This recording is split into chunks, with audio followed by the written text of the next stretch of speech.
Express এক মাসের মধ্যে ফের ট্রেন দুর্ঘটনা উত্তরপ্রদেশের গোন্ডায় ট্রেন দুর্ঘটনা। সেই দুর্ঘটনায় যেমনটা জানা যাচ্ছে দুজনের মৃত্যু হয়েছে, আহত হয়েছেন বেশ কয়েকজন।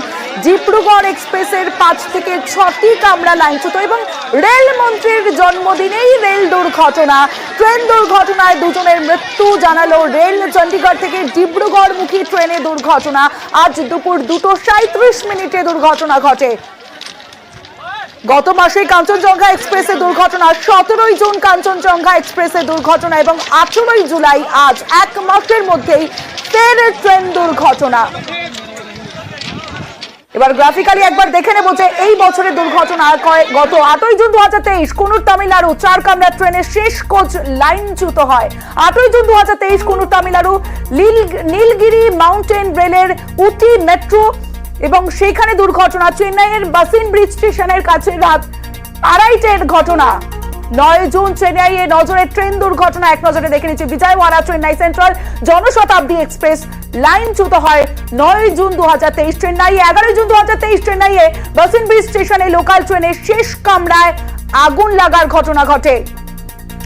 22 জুন 2023 বেসরপাতি স্টেশন তামিলনাড়ু চেন্নাই থেকে মুম্বাই যাওয়ার পথে দুর্ঘটনা। লোকমান্য তিলক এক্সপ্রেসের একটি কোচে আগুন লেগে যায় বেসরপাতি স্টেশনে। 7ই জুলাই তেলেঙ্গানা ফলকনুমা হাওড়া এক্সপ্রেসের ট্রেনে আগুন। বোম্বাইপল্লী এবং 26 আগস্ট মাদুরাই তামিলনাড়ু লখনৌ রামেশ্বরম ভারত গৌরব ট্রেনে আগুন লাগে। ট্রেনের মধ্যে সিলিন্ডার থেকে আগুনে নিহত হন 9 জন। 23 সেপ্টেম্বর বলসাদ স্টেশন গুজরাট তিরুচিরাপল্লীতে সেখানে দুর্ঘটনা। সাকুর বস্তি মথুরা উত্তরপ্রদেশ ইএমইউ লাইনচ্যুত হয়।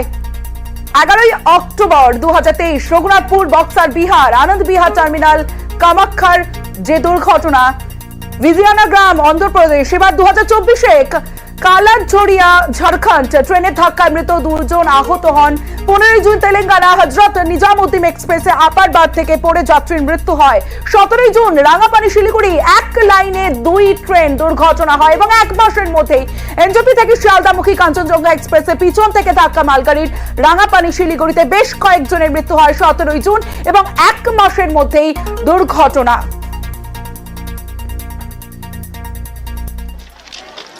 दो डेथ हुई हैं और 7 इंजरीज हैं, 6 माइनर इंजरीज हैं। यही साइड की सिचुएशन है। रेस्क्यू ऑपरेशन जल्दी से जल्दी पूरा किया जाएगा और रेस्टोरेशन का कार्य शुरू किया जाएगा। जो यात्री ट्रेनों में हैं उनको उनके गंतव्य स्थान तक भेजा जाएगा। हेल्पलाइन नंबर इस्टेब्लिश कर दिया गया है। कुछ ट्रेनें डाइवर्ट हुई हैं, उनका डाइवर्जन भी जारी किया गया है।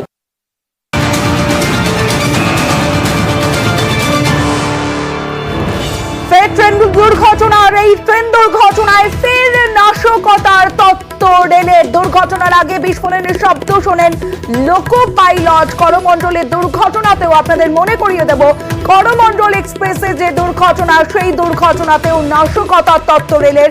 তদন্ত শেষে নাশকতার তত্ত্ব খারিজ সিবিআই এর। উত্তরপ্রদেশের গোন্ডায় লাইনচ্যুত ডিব্রুগড় এক্সপ্রেস। দুর্ঘটনায় ফের নাশকতার তত্ত্ব রেলের। দুর্ঘটনার আগে বিস্ফোরণের শব্দ শুনে লোকো পাইলট। করমণ্ডলের দুর্ঘটনাতেও নাশকতার তত্ত্ব রেলের। এবার এক্স হ্যান্ডেলে পোস্ট করেছেন মুখ্যমন্ত্রী মমতা বন্দ্যোপাধ্যায়। ফের ট্রেন দুর্ঘটনায় কেন্দ্রকে আক্রমণ মমতা বন্দ্যোপাধ্যায়। উত্তরপ্রদেশের গঞ্জায় আবারও ট্রেন দুর্ঘটনা, আবারও লাইনচ্যুত ট্রেন। এবার চণ্ডীগড় ডিব্রুগড় এক্সপ্রেস। রেল কর্তৃপক্ষ কি করছে, কেন্দ্রীয় সরকার কি করছে, যাত্রী সুরক্ষা শিখে সরকারের হুঁশ ফিরবে কবে? মৃতদের পরিবারকে সমবেদনা জানিয়েছেন, আহতদের জন্য প্রার্থনা করেছেন মুখ্যমন্ত্রী মমতা বন্দ্যোপাধ্যায়। এক্স হ্যান্ডেলে পোস্ট করেছেন।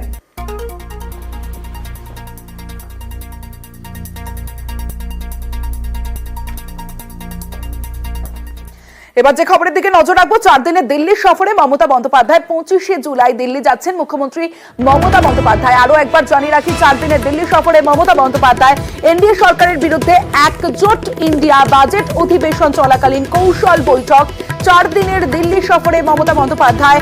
25 জুলাই দিল্লি যাচ্ছেন মুখ্যমন্ত্রী মমতা বন্দ্যোপাধ্যায়। এই বিষয়ে আরো বিস্তারিত জানাবে সোমরাজ রয়েছে আমার সঙ্গে। সোমরাজের সঙ্গে কথা বলবো। সোমরাজ, মুম্বাইয়ে তিনি একাধিক বৈঠক করলেন, এবার দিল্লি, রাজনৈতিক তাৎপর্য ঠিক কতটা? দেখো, অবশ্যই রাজনৈতিক তাৎপর্য রয়েছে, কারণ এই সফরে মুখ্যমন্ত্রী মমতা বন্দ্যোপাধ্যায় মূলত একদিকে যেমন তিনি নীতি আয়োগের বৈঠকে যোগ দেবেন। তুমি জানো যে নীতি আয়োগের যে বৈঠকে সভাপতিত্ব করবেন খোদ প্রধানমন্ত্রী নরেন্দ্র মোদী, সেই বৈঠকে যেমন যোগ দেবেন মমতা বন্দ্যোপাধ্যায়, তেমনি তার নিজের দলের সাংসদদের নিয়েও বৈঠক করার কথা রয়েছে মুখ্যমন্ত্রী। 26শে জুলাই তিনি নিজের দলের সাংসদদের নিয়ে বৈঠক করবেন। পাশাপাশি যেটা সূত্র মারফত খবর, ইন্ডিয়া জোটের কয়েকজন শরিকদের সঙ্গে অর্থাৎ কয়েকজন নেতাদের সঙ্গেও বৈঠক করতে পারেন মমতা বন্দ্যোপাধ্যায়। তবে সেটা এখনো পর্যন্ত চূড়ান্ত হয়নি, কিন্তু রাজনৈতিক মহলের মতে খুব শীঘ্রই সেটাও চূড়ান্ত হয়ে যাবে। আগামী 25শে জুলাই তিনি দিল্লি যাচ্ছেন, তেমনটাই সূত্র মারফত জানা যাচ্ছে। এবং লোকসভা ভোটে ফলাফল বেরোনোর পর এই প্রথম তিনি দিল্লি যাচ্ছেন, যখন বাজেট অধিবেশন চলবে, বিভিন্ন রাজনৈতিক দলের নেতারা থাকবেন, ইন্ডিয়া জোটের একাধিক নেতারা সেই সময় দিল্লিতে উপস্থিত থাকবেন। সেদিক থেকে দেখতে গেলে মমতা বন্দ্যোপাধ্যায় এবারে 4 দিনের সফর যথেষ্ট গুরুত্বপূর্ণ হতে চলেছে। 25শে জুলাই তিনি দিল্লি যাবেন এবং যেটা সূত্র মারফত জানা যাচ্ছে মমতা বন্দ্যোপাধ্যায়ের সঙ্গে থাকতে পারেন তৃণমূল কংগ্রেসের সর্বভারতীয় সাধারণ সম্পাদক অভিষেক বন্দ্যোপাধ্যায়ও। 28শে জুলাই তিনি ফের কলকাতা ফিরে যাবেন। বেশ,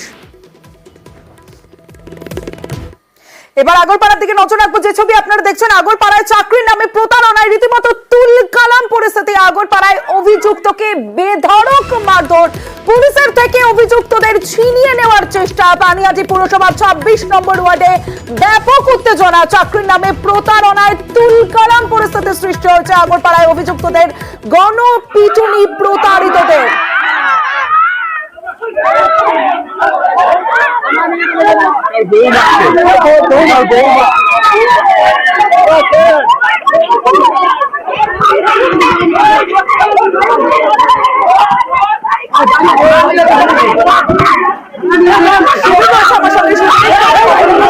কিভাবে এই প্রতারণা করা হয়েছে, কতজনের সঙ্গে এরকম প্রতারণা করা হয়েছে, কি জানতে পারছো? দেখো, পানিহাটি পৌরসভার 26 নম্বর ওয়ার্ড আগরপাড়া গাঙ্গুলি বাগান এলাকা, সেখানে কিন্তু একটি সংস্থা, সেই সংস্থাতে চাকরি দেওয়ার নাম করে প্রায় 100 থেকে 150 যুবক যুবতী তাদের থেকে কিন্তু 1000 টাকা করে নেওয়া হয় এবং তাদেরকে বলা হয় যে প্রতি মাসে ট্রেনিং চলাকালীন কিন্তু তারা 800 টাকা করে পাবেন এবং তারপর তাদেরকে বিভিন্ন জায়গায় বিভিন্ন স্থানে কিন্তু তাদেরকে চাকরি দেওয়া হবে, এমনটাই জানানো হয়েছিল। কিন্তু তারপর থেকে কিন্তু তারা ট্রেনিং চলাকালীন 800 টাকা করে তারা পাচ্ছিলেন না এবং তারপরে তারা মনে করছেন যে তারা প্রতারিত হয়েছেন এবং তারপরে সংস্থার যারা কর্তৃপক্ষ যারা লোকজন রয়েছেন, যে মালিক, কিসে চাকরি দেওয়ার নামে এই প্রতারণা করা হয়েছে, কিসে চাকরি দেবেন বলে বলা হয়েছে? দেখো, কল সেন্টার থেকে শুরু করে বিভিন্ন কোম্পানিতে, বেসরকারি কোম্পানিতে চাকরি দেওয়ার নাম করে কিন্তু টাকা নেওয়া হয়েছিল এবং তারপরে যখন তারা জানতে পারেন যে তারা প্রতারিত হয়েছেন, তারপরে কিন্তু যে এই সংস্থার মালিক রয়েছেন গণেশ সাহা এবং তারা অন্যান্য কর্মী রয়েছেন, তাদেরকে কিন্তু আজকে ঘেরাও করে রাখেন। তারপরে যখন খবর পেয়ে ঘটনাস্থলে ঘোরাতারা পুলিশ আছে, পুলিশের সামনে কিন্তু গণপিটুনি দেয় এই সংস্থার যারা আধিকারিক রয়েছেন তাদেরকে, যারা প্রতারিত ব্যক্তি যুবক যুবতী রয়েছেন তারা। এবং তারপরে যখন ঘোরাতারা পুলিশ এই উত্তেজনা পরিস্থিতি থেকে যখন তাদেরকে আটক করে নিয়ে যাচ্ছিল, সেই জায়গাতে কিন্তু পুলিশের সামনে মারধর করা হয় এবং পুলিশের উপরে চড়াও হতে দেখা যায় এই যারা প্রতারিত হয়েছেন তারা। এবং পুলিশের গাড়ি থেকে এই যারা অভিযুক্ত তাদেরকে ছিনিয়ে নেওয়ার চেষ্টা করেন যারা বিক্ষোভকারী রয়েছেন তারা, এবং ঘটনাকে কেন্দ্র করে ব্যাপক উত্তেজনা তৈরি হয় গোটা এলাকাতে। এবং মালিক গণেশ সাহা সহ মোট 2 জনকে পুলিশ গ্রেফতার করেছে। এবং অর্থাৎ যারা প্রতারিত হয়েছে তাদের বক্তব্য শুনবো এবং যিনি অভিযুক্ত তার কি সাফাই সেটাও শুনবো। আমরা যেসব গরিব মানুষের ছেলেমেলে আছে, বাচ্চার ছেলেমেলের কাছ থেকে উনি বলেছিলেন ওনাদের কাছ থেকে আমরা 650 টাকা করে তুলি। যেসব বাচ্চা কাছে পড়াশোনা করতে সমস্যা তাদের কাছ থেকে আমরা টাকা তুলি 650 টাকা করে। এরা 2 থেকে 3 জন মিলে টাকাগুলো পুরো ওরা মেরে নিয়েছে। এখন বলুন, আমাদের এই টাকাগুলো বিদেশ আমরা বলতে চাই, টাকাগুলো আমাদের আজকে দিতে হবে। আজকে টাকা না নিয়ে আমরা এখান থেকে যাবো না, আমাদের পরিস্থিতি হতে হচ্ছে টাকা দিতে পারবে।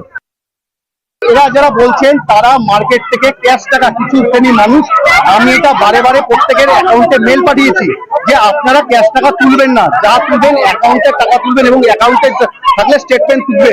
90% এখানে ছেলেমেয়েরা আছেন যারা পুরো স্টেটমেন্ট ট্রাস্টের নাম করে মার্কেট থেকে টাকা তুলেছেন এবং তার স্টেটমেন্ট কিছু নেননি। 90% টাকা কিন্তু এনারা দেননি।